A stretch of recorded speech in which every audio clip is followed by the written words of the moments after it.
Assalamualaikum warahmatullahi wabarakatuh.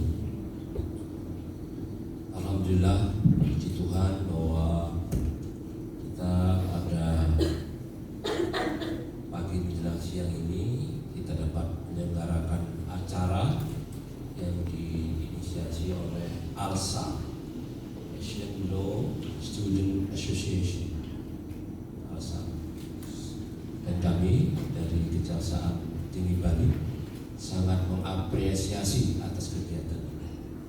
Apa maknanya? Maknanya kita menghubungkan antara kampus dengan Kejaksaan Tinggi Bali. Kita beri aplaus. Adik-adik sudah disampaikan nanti ya. Ini kebetulan ini hadir ini. Ini dari Pak Komang nanti jadi pembicara. Kemudian ini Pak Dokter, itu dokter itu Jaya Lantaku. Jadi ini sangat pas lah kalau beliau menyampaikan langsung tadi. Dan adik-adik sekalian, tema itu sangat bagus ya. Saya baca Veritas Justitia Libertas Carrying the Thoughts of Law into the Future. Kebenaran, keadilan, kebebasan, thoughts of law in the future, membawa obor hukum untuk ke depan. Luar biasa. Nah, oleh karena itu hal-hal seperti ini harus terus dilanjutkan karena hukum itu berkembang. Nah, dalam pemikiran antara law in book, hukum di dalam buku, itu akan bisa dilihat dari law in application. Misalnya di dalam pandangan hukum itu ada 3 mazhabnya. Mazhabnya yang pertama adalah mazhab legalitas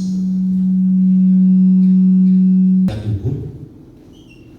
Kemudian ada mazhab progresif, itu mencari keadilan hukum. Dan ada mazhab pemanfaatan hukum yang namanya dul matahud. Contoh, pastian itu teori. Dalam praktek di persidangan itu akan selalu berubah antara kepastian hukum dan keadilan. Contoh kasus Budi Gunawan, dulu dijadikan tersangka oleh KPK.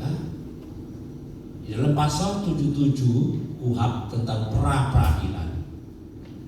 Nah, kalau hakim atau penegak hukum sebagai corong undang-undang, maka gugatan pra-peradilan itu harus ditolak kalau mazhabnya dia menggunakan kepastian hukum. Namun hakim Sarpin pada saat memutuskan di pengadilan, dia berubah menjadi progresif atau berubah menjadi keadilan dengan menetapkan bahwa penetapan tersangka yang belum diperiksa sebagai tersangka itu termasuk dalam pra-peradilan.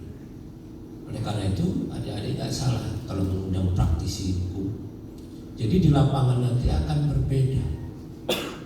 Kapan hakim akan sependapat dengan jaksa dan kapan hakim sependapat dengan pengacara, itu hakimnya akan menentukan. Oleh karena itu di dalam perkembangan hukum itu ada kepastian hukum dan ada keadilan. Tapi yang nggak ada intinya sekarang adalah kemanfaatan hukum. Di penegak hukum itu ada program namanya RJ, Restoratif Justice. Apa itu? Restoratif Justice di tingkat penegak hukum ada, di polisi ada, di kejaksaan ada, di pengadilan. Jika di kejaksaan pada saat perkara ringan, kemudian pencurian dinaikkan ke penuntutan, kemudian jaksa membuat surat ketetapan penghentian penuntutan, namanya dengan RJ, Restoratif Justice. Dan alhamdulillah, puji Tuhan, di Kejaksaan Tinggi Bali itu sudah menginisiasi bagaimana RJ di desa adat. Nanti adik-adik bisa bergabung mengikutinya, akan Senin nanti semua undangan, semuanya gubernur hadir di sini, akan mengadakan bagaimana program Kejaksaan Tinggi Bali berkaitan dengan RJ di desa. Jadi oleh karena itu kesempatan ini saya harap nanti diskusinya yang jadi cair dan bagus. Adik-adik sekalian, oleh karena itu saja yang bisa saya sampaikan. Kurang lebihnya saya maaf. Saya akhiri. Wassalamualaikum warahmatullahi wabarakatuh. Om Santi Santi Santi.